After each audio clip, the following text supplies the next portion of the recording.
علیہ وسلم نے اس بات کو ناپسند فرمایا ہے کہ نبی پاک صلی اللہ علیہ وسلم تک آپ کے صحابہ کرام کی کوئی ایسی کمزور بات پہنچے کہ آپ فرماتے ہیں کہ جب میں چاہتا ہوں کہ جب میں ان کے سامنے آؤں تو میرا سینہ ان کے لیے صاف ہو، حالانکہ آپ کا سینہ ہی نظر سے سامنے والے کا سینہ صاف ہو جاتا ہے، تو وہ بات نہ پہنچائی جائے نبی پاک صلی اللہ علیہ وسلم تک، کسی کی ایسی کمزوری، کسی کی ایسی بات، پھر اس پہ کافی ڈیٹیل امیر سنت نے لکھی ہے۔ نبی پاک صلی اللہ علیہ وسلم نے خود اس بات کو اپنے لیے بھی پسند نہیں فرمایا کہ مجھ تک کوئی ایسی بات پہنچے میرے کسی صحابی کے تعلق سے۔ تو یہاں پر ہمیں بہت پیاری یہ بات پتہ چلتی ہے کہ اگر ہمیں نہیں مطلب کہ ہم پر کوئی لازم، کوئی واجب، کوئی ایسی خاص شرعی حاجت ضرورت نہیں ہے تو ہم کسی پر کسی کے عیب نہ ہی کھولے تو بہتر ہے۔ دیکھیں، ہم جانوروں میں نہیں انسانوں میں جیتے ہیں، صحیح۔ اور ہم جیسے جو انسان ہیں نا وہ خطائیں کرتے ہیں، ہمارے سفر ساتھ ہوتے ہیں، ہم رہتے ساتھ ہیں، ہماری فیملی پورا ایک فیملی انفراسٹرکچر ہے، اور ہم جب ساتھ رہتے ہیں تو ہمارے اٹھنے بیٹھنے، کھانے پینے، بولنے کرنے، آنے جانے، تعلقات وغیرہ میں کمزوریاں آ رہی ہوتی ہیں۔ بعض وہ کمزوریاں ہوتی ہیں جو واقعی شرعی طور پر اس کو پکڑ ہے جس پر، بعض کچھ ایسی کمزوریاں ہوتی ہیں جس پہ اگر کہ حرام یا ناجائز کا حکم نہ بھی لگے لیکن اخلاقی طور پر درست نہیں ہوتی، عادات و اطوار کے طور پر درست نہیں ہوتی، مینرز کے طور پر درست نہیں ہوتی۔ اب ہم ہر ایک کے بارے میں یہ ذہن بنا لیں کہ میں اس کی کمزوریاں ہی بیان کرتا رہوں، تو پھر آپ کے پاس تو پھر ٹائم ہی کوئی نہیں ہے نا، کیونکہ جب آپ لوگوں کی کمزوریاں دیکھیں گے تو لوگ تو کمزوریوں سے فارغ ہیں نہیں۔ تو وہ جو روایت ہے نا کہ اللہ پاک جس کے لیے بھلائی کا ارادہ فرماتا ہے اس پر اس کے عیب ظاہر فرما دیتا ہے۔ اب بندہ جب اپنے عیبوں کو دور کرنے میں لگ جائے تب اس کے بعد ٹائم نہیں ہے کہ وہ اس لائن تک پہنچے گا کب کہ وہ یہ دعویٰ کر سکے کہ اب مجھ میں کوئی عیب یا مجھ میں کوئی برا یا خامی نہیں ہے۔ تو اس کی زندگی کا اسی طرح ایک مطلب کہ ایک اچھا انداز گزر جائے گا، صاف ستھرا، یہ بھی بچت، یہ بھی اس کی بچت ہو جائے گی، دوسروں کی بچت ہو جائے گی۔ تو یوں ایک تصور جو ہے زندگی کا، محبتوں کا، پیار کا، میرا کوئی عیب اگر آپ پر ظاہر ہوتا ہے تو اس کی دو صورتیں، یا تو آپ چند صورتیں ہیں، یا تو آپ میری اس بات کو آپ لوگوں میں لے کے جائیں گے تو ظاہر ہے کہ یہ مجھے اچھا لگے گا ہی نہیں، صحیح۔ اور میری اور آپ کی انڈرسٹینڈنگ اور محبت شاید قائم ہونا مشکل ہو جائے کہ نہیں یار یہ، کیونکہ یہ ایک ہوا ہی ایسا عمل ہے اور ایک نیچر ہے کہ بندے کو یہ بات ہرٹ کرے گی۔ جی۔ دوسری صورت یہ ہے کہ آپ مجھ پر میرے عیبوں کو مجھے مطلع کریں کہ عمران تمہارے اندر یہ خرابی یا یہ برا یا یہ چیز میں نے دیکھی ہے، برا یہاں بھی لگے گا مگر یہاں پر مجھے آپ کو پسند کرنے کی وجوہات بھی آ جائیں گی کہ یار میری بھلائی چاہ رہا ہے اگلا۔ تو یہاں پہ دوسری بات یہ ہے کہ آپ مجھے میری وہ برا کسی برے انداز سے پہنچا رہے ہیں یا کسی اچھے انداز سے پہنچا رہے ہیں۔ بعض اوقات اصلاح کرنے کا انداز بھی اصلاح طلب ہوتا ہے، تو وہ ایک۔ پھر تیسری چیز یہ کہ آپ بولے یار ہر بات پر روکا ٹوکا نہیں جاتا، یعنی زندگی میں کئی چیزیں اگنور کی جاتی ہیں۔ اب میں بولوں کہ یار ہم دونوں ساتھ سفر کریں، جیسا میں چاہتا ہوں ویسا آپ کھاؤ پیو سو، اور جیسا آپ چاہتے ہیں ویسا میں کھاؤں پیو سو، تو وہ ہفتہ 10 15 20 دن میں سے ہو نہیں جائے گا۔ میری 10 20 50 سالوں کی جو لائف روٹین ہے جی۔ میں اسی طرح رہوں گا، آپ بولے کہ نہیں تم 10 دنوں کے اندر بدل جاؤ۔ جی۔ تو مطلب میں یہاں پر ایک اگزامپل کوٹ کرتا ہوں، میرا اور حاجی عبدالحبیب بھائی کا کئی دفعہ سفر ساتھ رہتا ہی ہے، ہماری ایک انڈرسٹینڈنگ ہے، اللہ کا شکر ہے، یہ انہوں نے بھی اظہار کیا، لائیو اظہار کیا ہے کہ وہ چیزیں جس کے ہونے سے یا جس کے کرنے سے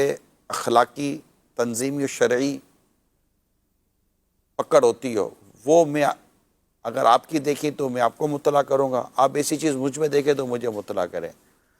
کیا ایک لائف روٹین آف لائف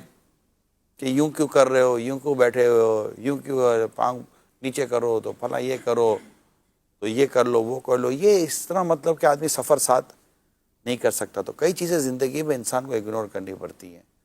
اور اس میں یہی دیکھنا پڑتا ہے کہ یار اگر اس کا چال ڈھال اور انداز اگر میری سمجھ میں نہیں آ رہا تو میرا چال ڈھال انداز اس کی کون سی سمجھ میں آ رہا ہوگا. جس طرح وہ میرے ساتھ صبر کر رہا تھا میں اس کے ساتھ بھی صبر کروں, یہ ہوتا ہے. تو یہ ایک جب تک کہ ہم یہ مائنڈ نہیں بنائیں گے نا, جو میں نے ابھی آپ کو کہا, میری ایک اہل علم سے بات ہو رہی تھی,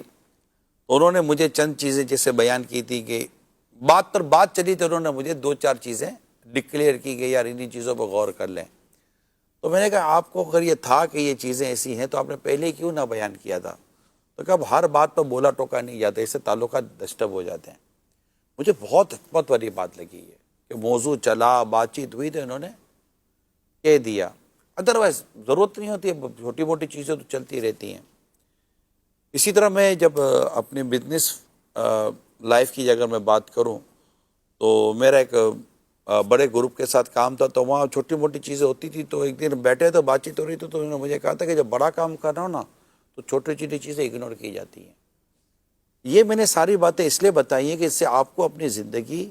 گزارنا آسان ہو جائے گا, لوگ آپ سے محبت کریں گے, اور آپ لوگوں کے عیبوں کو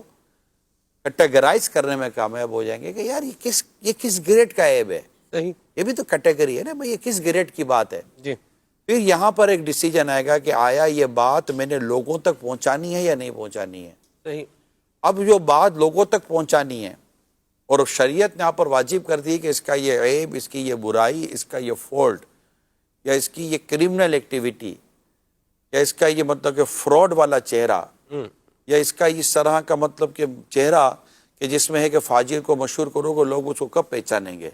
صحیح, وہ جب نوعیت آئے اور جس کا فیصلہ بھی ایک شرعی سوچ سمجھ رکھنے والا شخص کرے گا, ہر تیرا میرا آدمی نہیں کر سکتا یہ ڈیسیجن, وہ ایک الگ صورت ہے. ادروائز آپ دیکھیں کہ اسلام و دین اور خود ہمارے نبی پاک صلی اللہ علیہ وسلم کی جو تعلیمات ہیں یہ ہمیں عیب چھپانے کا ہی درس دیتی ہیں کہ تم دنیا میں کسی کے عیبوں کو چھپاؤ, اللہ قیامت کے دن تمہارے عیبوں کو چھپائے گا. واہ جی واہ, تم کسی کے عیبوں پر پردہ ڈالو, اللہ تعالیٰ تمہارے عیبوں کو پردہ ڈالے گا. اور جو یہ لوگوں کو مطلب کہ اس طرح عیب ڈھونڈنے میں مصروف رہ جاتا ہے, اللہ پاک اس کے عیبوں کو ظاہر بھی فرما دیتا ہے, یہاں تک کہ اس کو اس کے گھر میں رسوا کر دیتا ہے. ہائے ہائے,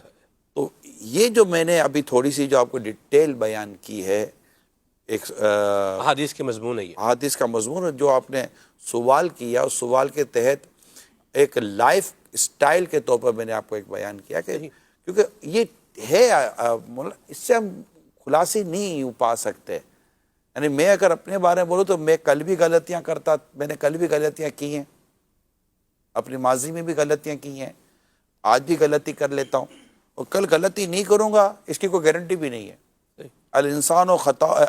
و مرکب للخطا والنسیان, ہم جیسا انسان یہ خطا اور بھول کا مرکب ہوا کرتا ہے. ہم ٹھوکریں کھاتے رہتے ہیں, سنبھلتے رہتے ہیں, صحیح, چلتے رہتے ہیں, گرتے رہتے ہیں, بولنے میں, چلنے میں, اٹھنے میں, فیملی میں, بزنس میں, جگہ جگہ پر ہماری چیزیں آ جاتی ہیں ایسے پہننے اوڑھنے میں. تو میرا مشورہ یہی ہے, بلکہ میں تو درخواست کروں گا اب تمامی دیکھنے سننے والوں سے کہ اپنا مطلب کہ نظروں کا پیالہ بھرا رکھیں. فوراً اگر اس میں خدا نہ کرتا کسی کا عیب آ جاتا ہے تو وہ اندر میں چلا جائے,